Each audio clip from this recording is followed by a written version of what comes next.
A herd of about 2,000 rushed down the steep bank into the sea, and they were drowned in the sea. Those who fed the pigs fled, and told it in the city and in the country. The people came to see what it was that had happened.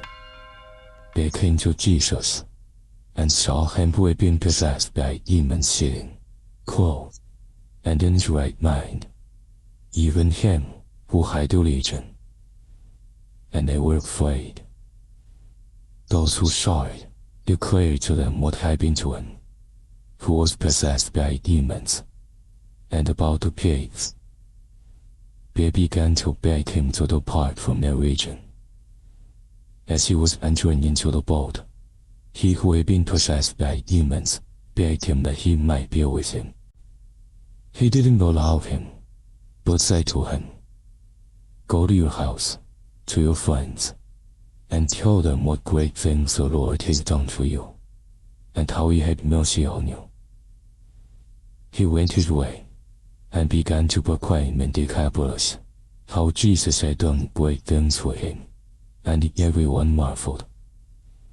When Jesus had crossed back over in the boat to the other side, a great multitude was gathered to him, and he was by the sea. Behold, one of the rulers of the synagogue, Jairus by name, came, and seeing him, he fell at his feet, and begged him much, saying, "My little daughter is at the point of death.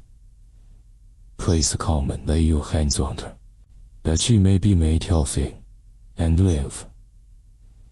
He went with him, and a great multitude followed him, and they pressed upon him on all sides. A certain woman who had a discharge of blood for 12 years, and had suffered many things by many physicians, and had spent all that she had, and was no better, but rather grew worse, having heard the things concerning Jesus, came up behind him in the crowd, and touched his clothes. For she said, "If I just touch his clothes, I will be made well." Immediately the flow of her blood was dried up, and she felt in her body that she was healed of her affliction. Immediately Jesus, perceiving in himself that the power had gone out from him, turned around in the crowd and asked, "Who touched my clothes?" His disciples said to him, "You see the multitude pressing against you, and you say, 'Who touched me?'" You looked around to see her who had done this thing. But the woman, fearing and trembling, knowing what had been done to her, came and fell down before him, and told him all the truth. He said to her, "Daughter, your faith has made you well. Go in peace, and be cured of your disease." While he was still speaking, people came from the synagogue ruler's house, saying, "Your daughter is dead. Why bother the teacher anymore?" But Jesus, when he heard the message spoken, immediately said to the ruler of the synagogue, "Don't be afraid, only believe."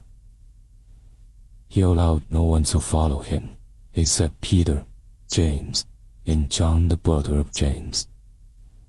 He came to the synagogue ruler's house, and he saw an uproar, weeping, and great wailing. When he had entered in, he said to them, "Why do you make an uproar and weep? The child is not dead, but is asleep." They ridiculed him. But he, having put them all out, took the father of the child, her mother, and those who were with him, and went in where the child was lying. Taking the child by the hand, he said to her, "Talitha kumi," which means, being interpreted, "Girl, I tell you, get up." Immediately the girl rose up and walked, for she was 12 years old. They were amazed with great amazement. he strictly ordered them that no one should know this, and commanded that something should be given to her to eat. Mark 6. He went out from there. He came into his own country, and his disciples followed him.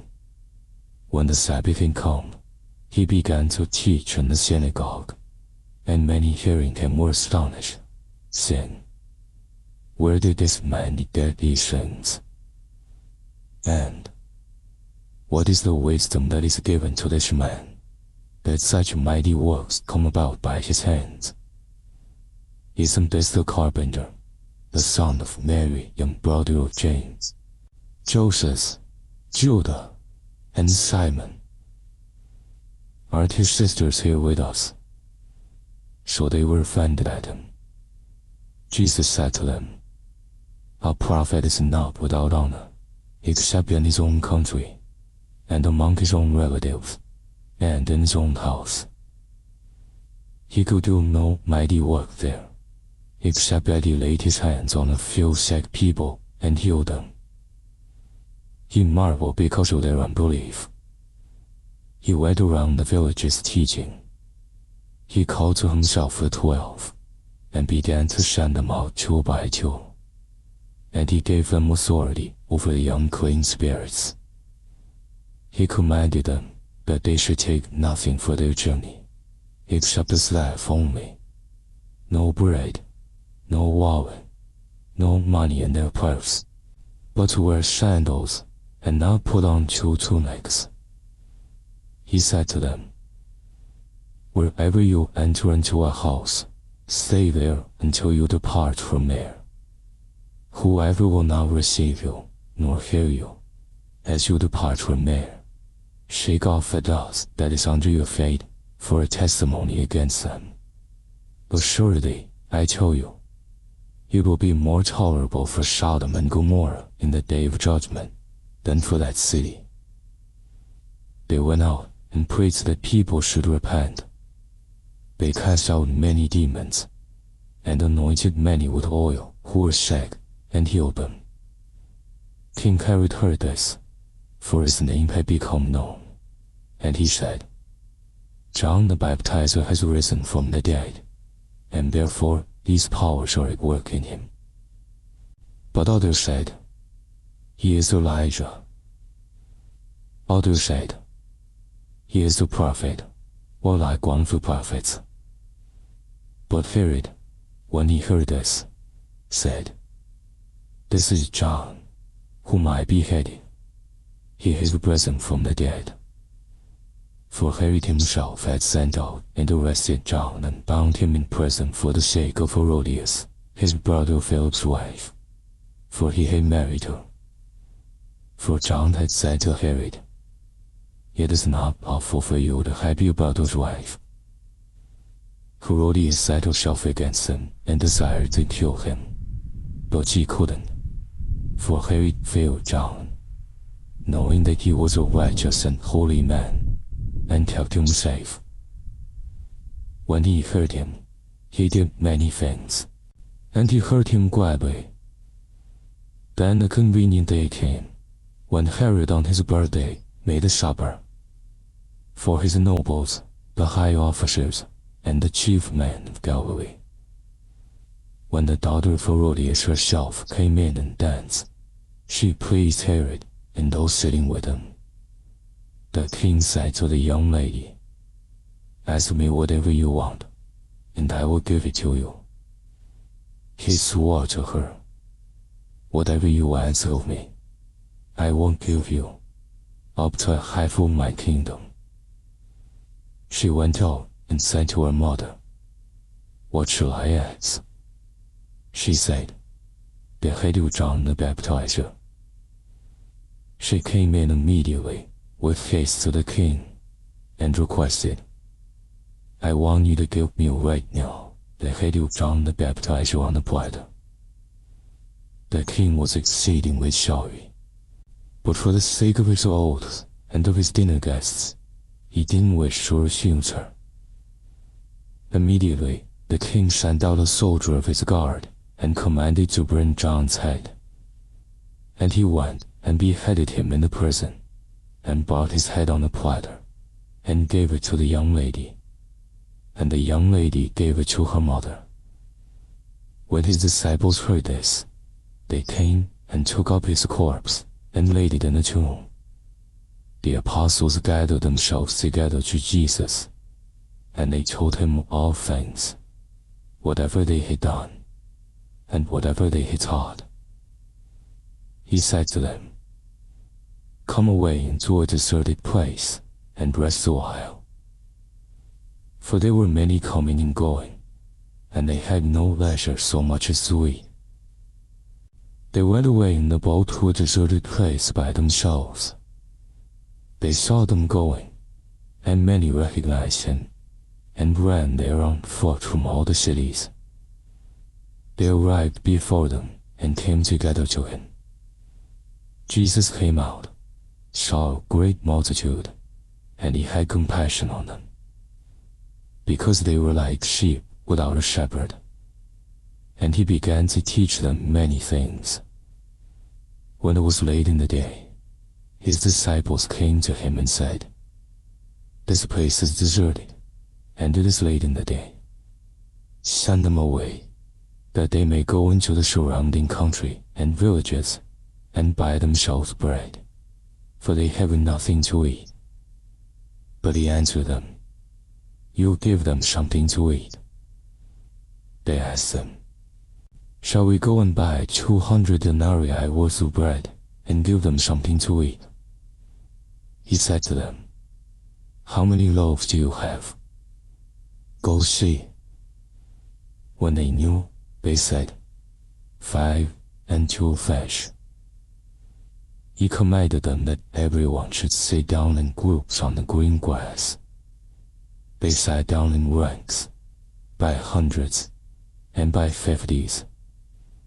He took the 5 loaves and the 2 fish, and looking up to heaven, he blessed and broke the loaves, and he gave to his disciples to set before them, and he divided the 2 fish among them all. They all ate and were filled. They took up 12 baskets full of broken pieces, and also of the fish. Those who ate the loaves were 5,000 men.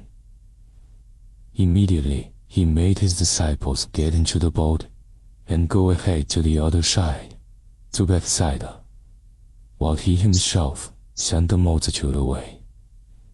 After he had taken leave of them, he went up a mountain to pray. When the evening had come, the boat was in the middle of the sea, and he was alone on the land. Seeing them distressed and rowing, for the wind was contrary to them, about the 4th watch of the night he came to them, walking on the sea. And he would have passed by them. But they, when they saw him walking on the sea, supposed that it was a ghost, and cried out.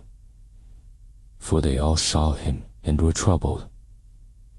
But he immediately spoke with them, and said to them, "Cheer up, it is one. Don't be afraid."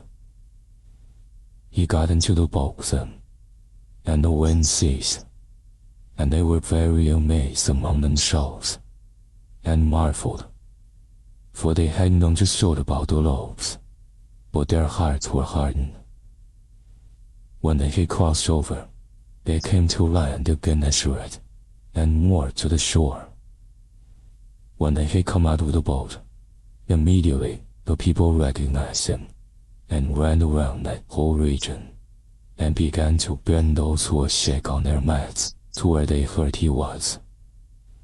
Wherever he entered, into villages, or into cities, or into the country, they laid the sick in the marketplaces, and begged him that they might just touch the fringe of his garment.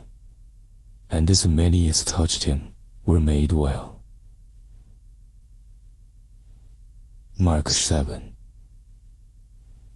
Then the Pharisees and some of the scribes gathered together to him, having come from Jerusalem. Now when they saw some of his disciples eating bread with defiled, that is unwashed, hands, they found fault. For the Pharisees and all the Jews don't eat unless they wash their hands and forearms, holding to the tradition of the elders. They don't eat when they come from the marketplace unless they bathe themselves. And there are many other things which they have received to hold to: washings of cups, pitchers, bronze vessels, and couches. The Pharisees and the scribes asked him, "Why don't your disciples walk according to the tradition of the elders, but eat their bread with unwashed hands?" He answered them, "Well did Isaiah prophesy of you hypocrites, as it is written, 'This people honors me with their lips, but their heart is far from me. They worship me in vain, teaching as doctrines the commandments of man. For you set aside the commandment of God, and hold tightly to the tradition of man, the washing of pitchers and cups, and you do many other such things." He said to them, "Full well you reject the commandment of God, that you may keep your tradition.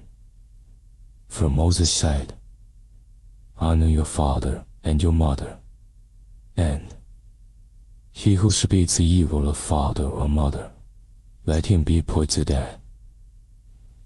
But you say, 'If a man tells his father or his mother, whatever profit you might have received from me is carbon,' that is to say, given to God, then you no longer allow him to do anything for his father or his mother, making void the word of God by your tradition, which you have handed down. You'll do many things like this." He called all the multitude to himself and said to them, "Hear me, all of you, and understand. There is nothing from outside of the man that going into him can defile him, but the things which proceed out of the man are those that defile the man. If anyone has ears to hear, let him hear." When he had entered into a house away from the multitude, his disciples asked him about the parable. He said to them, "Are you also without understanding? Don't you perceive that whatever goes into the man from outside can't defile him, because it doesn't go into his heart, but into his stomach, then into the latrine, making all foods clean?" He said, "That which proceeds out of the man, that defiles the man. For from within, out of the hearts of men, proceed evil thoughts, adulteries, sexual sins, murders, thefts, covetings, wickedness, deceit, lustful desires, and evil eye, blasphemy, pride, and foolishness. All these evil things come from within, and defile the man." From there he arose and went away into the borders of Tyre and Sidon. He entered into a house and didn't want anyone to know it, but he couldn't escape notice. For a woman whose little daughter had an unclean spirit, having heard of him, came and fell down at his feet. Now the woman was a Greek, a Syrophoenician by race. She begged him that he would cast the demon out of her daughter. But Jesus said to her, "Let the children be filled first, for it is not appropriate to take the children's bread and throw it to the dogs." But she answered him, "Yes, O Lord. Yet even the dogs under the table eat the children's crumbs." He said to her, "For this sin, go your way. The demon has gone out of your daughter." She went away to her house and found the child having been laid on the bed, with the demon gone out. Again he departed from the borders of Tyre and Sidon, and came to the Sea of Galilee, through the middle of the region of Decapolis. They brought to him one who was deaf, and had an impediment in his speech. They begged him to lay his hand on him. He took him aside from the multitude privately, and put his fingers into his ears. And he spat and touched his tongue. Looking up to heaven, he sighed, and said to him, Ephphatha, that is, be open. Immediately his ears were opened, and the impediment of his tongue was released, and he spoke clearly. He commanded them that they should tell no one. But the more he commanded them, so much the more widely they proclaimed it. They were astonished beyond measure, saying, He has done all things well. He makes even the deaf hear, and the mute speak. Mark 8. In those days, when there was a very great multitude, and they had nothing to eat, Jesus called his disciples to himself, and said to them, I have compassion on the multitude, because they have stayed with me now 3 days, and have nothing to eat. If I send them away fasting to their home, they will faint on the way, for some of them have come a long way. His disciples answered him, From where could one satisfy these people with bread here in a deserted place? He asked them, How many loaves do you have? They said, 7. He commanded the multitude to sit down on the ground, and he took the 7 loaves. Having given thanks, he broke them, and gave them to his disciples to serve, and they served the multitude. They also had a few small fish. Having blessed them, he said to serve these also. They ate and were filled. They took up 7 baskets of broken pieces that were left over. Those who had eaten were about 4,000. Then he sent them away. Immediately, he entered into the boat with his disciples, and came into the region of Dalmanutha.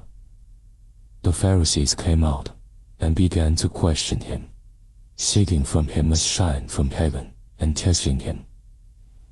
He sighed deeply in his spirit, and said, Why does this generation seek a sign? Most certainly I tell you, no sign will be given to this generation. He left them, and again entering into the boat, departed to the other side. They forgot to take bread, and they didn't have more than 1 loaf in the boat with them. He warned them, saying, Take heed, be aware of the yeast of the Pharisees, and the yeast of Herod. They reasoned with one another, saying, It's because we have no bread. Jesus, perceiving it, said to them, Why do you reason that it's because you have no bread? Don't you perceive yet, or understand? Is your heart still hardened? Having eyes, don't you see? Having ears, don't you hear? Don't you remember? When I broke the 5 loaves among the 5,000, how many baskets full of broken pieces did you take up? They told him, 12. When the 7 loaves fed the 4,000, how many baskets full of broken pieces did you take up? They told him, 7. He asked them, Don't you understand yet? He came to Bethsaida. They brought a blind man to him, and begged him to touch him. He took hold of the blind man by the hand, and brought him out of the village. When he had spat on his eyes, and laid his hands on him, he asked him if he saw anything. He looked up, and said, I see men, but I see them like walking trees. Then again, he laid his hands on his eyes, He looked intently, and was restored, and saw everyone clearly. He sent him away to his house, saying, "Don't enter into the village, nor tell anyone in the village." Jesus went out with his disciples into the villages of Caesarea Philippi. On the way, he asked his disciples, "Who do men say that I am?" They told him, "John the Baptizer, and the others say Elijah, but others, one of the prophets." He said to them, "But who do you say that I am?" Peter answered, "You are the Christ." He commanded them that they should tell no one about him. He began to teach them that the Son of Man must suffer many things, and be rejected by the elders, the chief priests, and the scribes, and be killed, and after 3 days rise again. He spoke to them openly. Peter told him and began to rebuke him. But he, turning around and seeing his disciples, rebuked Peter and said, "Get behind me, Satan, for you have in mind not the things of God, but the things of man." He called the multitude to himself with his disciples and said to them, "Whoever wants to come after me, let him deny himself and take up his cross and follow me. For whoever wants to save his life will lose it, and whoever will lose his life for my sake and the sake of the good news will save it. For what does it profit a man to gain the whole world and forfeit his life? For what will a man give in exchange for his life? For whoever will be ashamed of me and of my words in this adulterous and sinful generation, the Son of Man also will be ashamed of him when he comes in his Father's glory with the holy angels." Mark 9. He said to them, "Most certainly I tell you, there are some standing here who will in no way taste death until they see God's kingdom come with power."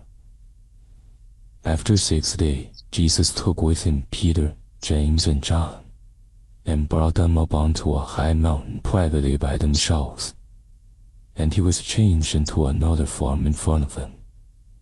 His clothing became glistening, exceedingly white, like snow, such as no launderer on earth can whiten them.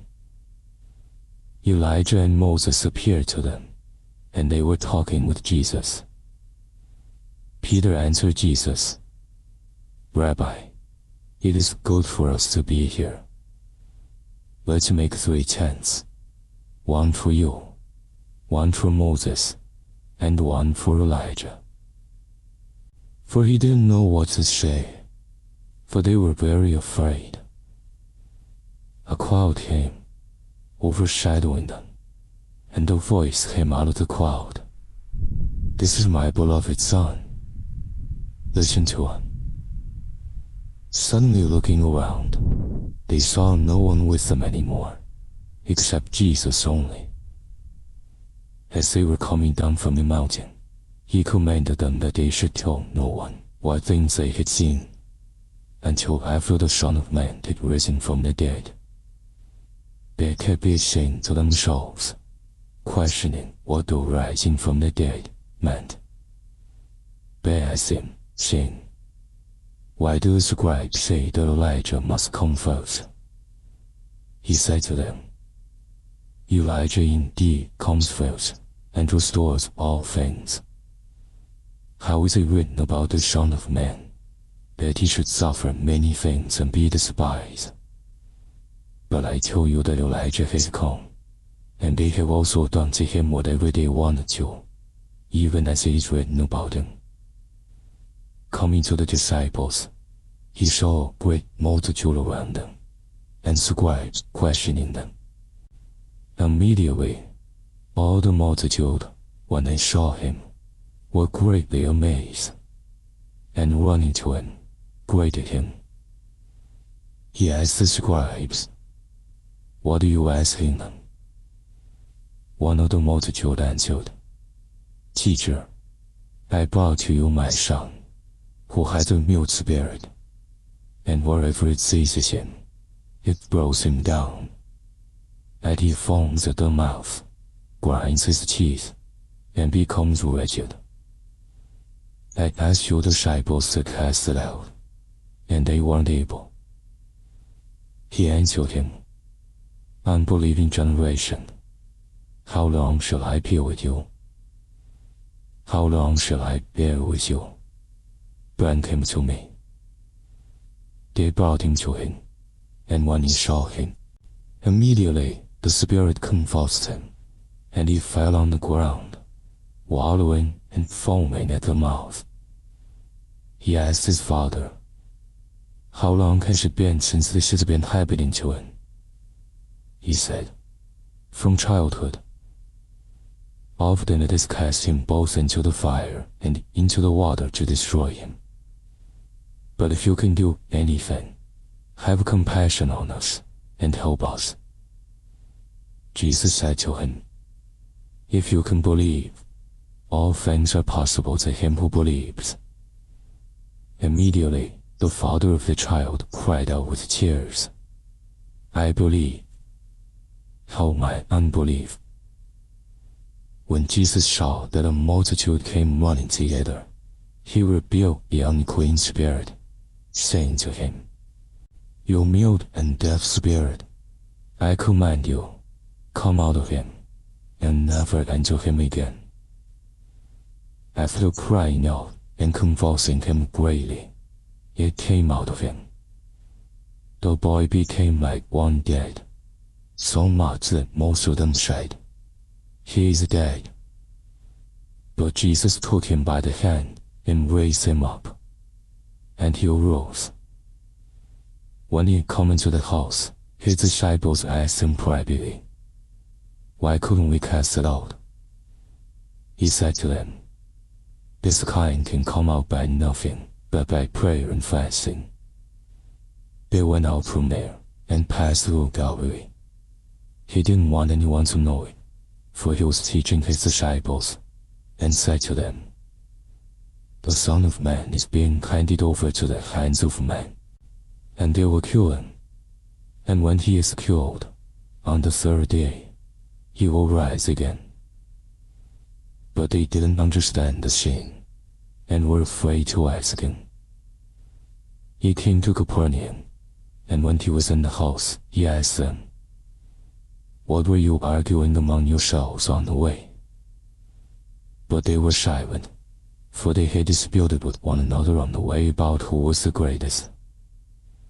He sat down and called the 12, and he said to them, "If any man wants to be first, he shall be last of all, and servant of all." He took a little child and set him in the middle of them. Taking him in his arms, he said to them, "Whoever receives one such little child in my name receives me. And whoever receives me doesn't receive me, but him who sent me." John said to him, "Teacher, we saw someone who doesn't follow us casting out demons in your name, and we forbade him because he doesn't follow us." But Jesus said, "Don't forbid him, for there is no one who will do a mighty work in my name, and be able quickly to speak evil of me. For whoever is not against us is on our side. For whoever will give you a cup of water to drink in my name, because you are Christ, most certainly, I tell you, he will in no way lose his reward. Whoever will cause one of these little ones who believe in me to stumble, it would be better for him if he were thrown into the sea with a millstone hung around his neck. If your hand causes you to stumble, cut it off. It is better for you to enter into life maimed, rather than having your two hands to go into Gehenna, into the unquenchable fire, where their worm doesn't die, and the fire is not quenched. If your foot causes you to stumble, cut it off. It is better for you to enter into life wing, rather than having your faith to be cast into Gehenna, into the fire that will never be quenched, where the worm doesn't die, and the fire is not quenched. If your eye causes you to stumble, throw it out. It is better for you to enter into God's kingdom with one eye, rather than having two eyes to be cast into the Gehenna of fire, where the worm doesn't die, and the fire is not quenched. For everyone will be salted with fire, and every sacrifice will be seasoned with salt. Salt is good, but if the salt has lost its saltiness, with what will you season it? Have salt in yourselves, and be at peace with one another. Mark 10. He arose from there and came into the borders of Judea and beyond the Jordan. Multitudes came together to him again. As he usually did, he was again teaching them. Pharisees came to him testing him, and asked him, "Is it lawful for a man to divorce his wife?" He answered, "What did Moses command you?" They said, "Moses allowed a certificate of divorce to be written, and to divorce her." But Jesus said to them, "For your hardness of heart, he wrote you this commandment. But from the beginning of the creation, God made them male and female. For this cause, a man will leave his father and mother, and will join to his wife, and the two will become one flesh, so that they are no longer two, but one flesh. What therefore God has joined together, let no man separate." In the house, his disciples asked him again about the same matter. He said to them, "Whoever divorces his wife and marries another commits adultery against her. If a woman herself divorces her husband and marries another, she commits adultery." They were bringing to him little children, that he should touch them. But the disciples rebuked those who were bringing them.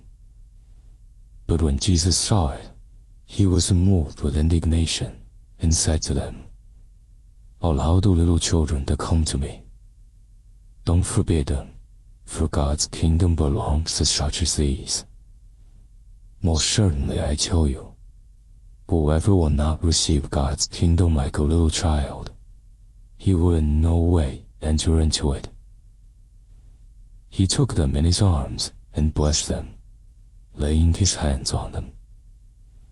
As he was going out into the way, one ran to him, knelt before him, and asked him, "Good teacher, what shall I do that I may inherit eternal life?" Jesus said to him, "Why do you call me good? No one is good except one, God. You know the commandments. Do not murder. Do not commit adultery. Do not steal. Do not give false testimony. Do not defraud. Honor your father and mother." He said to him, "Teacher, I have observed all these things from my youth." Jesus, looking at him, loved him, and said to him, "One thing you lack. Go, sell whatever you have and give to the poor, and you will have treasure in heaven. And come, follow me," taking up the cross. But his face fell at that saying, and he went away sorrowful, for he was one who had great possessions. Jesus looked around and said to his disciples, "How difficult it is for those who have riches to enter into God's kingdom." The disciples were amazed at his words. But Jesus answered again, "Children, how hard it is for those who trust in riches to enter into God's kingdom. It is easier for a camel to go through a needle's eye than for a rich man to enter into God's kingdom. They were exceedingly astonished, saying to him, "Then who can be saved?" Jesus, looking at them, said, "With man it is impossible, but not with God. For all things are possible with God." Peter began to tell him, "Behold, we have left all and have followed you." Jesus said, "Most certainly I tell you." Sitting in silence after hearing every word, my heart rises with a feeling both overwhelming and deeply moving. Overwhelmed because of the miracles recounted one after another, from Jesus casting out an entire legion of demons into a herd of pigs, to him taking the hand of a dead girl and bringing her back to life, or with just a few loaves and fish, he fed thousands. Nature itself, death itself, the powers of darkness, all must bow before him. But then deeply moved, because the more I listened, the more I realized that Jesus does not only want us to marvel at his power, he wants our hearts to be truly changed. I see myself in the crowd pressing around him, like the woman who had bled for 12 years, desperate and only daring to think, "If I could just touch his garment, I will be healed." I hear his words to her, "Your faith has made you well. Go in peace." And I ask myself, is my faith as real and humble as hers, or am I still often standing far away, observing with doubt, reasoning, and fear? Then when Jairus came running, pleading for Jesus to save his daughter, I hear his words, "Do not fear, only believe." Those words pierce straight into my constant worries when sickness comes into my family, when work is stuck, in the sleepless nights of anxiety. I often fear more than I believe, but Jesus reminds me, only believe. Believe not so that everything happens according to my will, but believe that even in death, he still has the answer. I also see myself in the disciples, worrying because of no bread, or panicking when the storm beats the boat. So many times in life I have forgotten the times God provided, forgotten that he fed the 5,000, that he calmed the storm, and I worried again for tomorrow's meal. I am no different from them, having eyes but not seeing, ears but not hearing. And I realize the miracles were not meant just to fill stomachs for a moment, but to open my eyes to see who he is, the giver of life, the bread of life.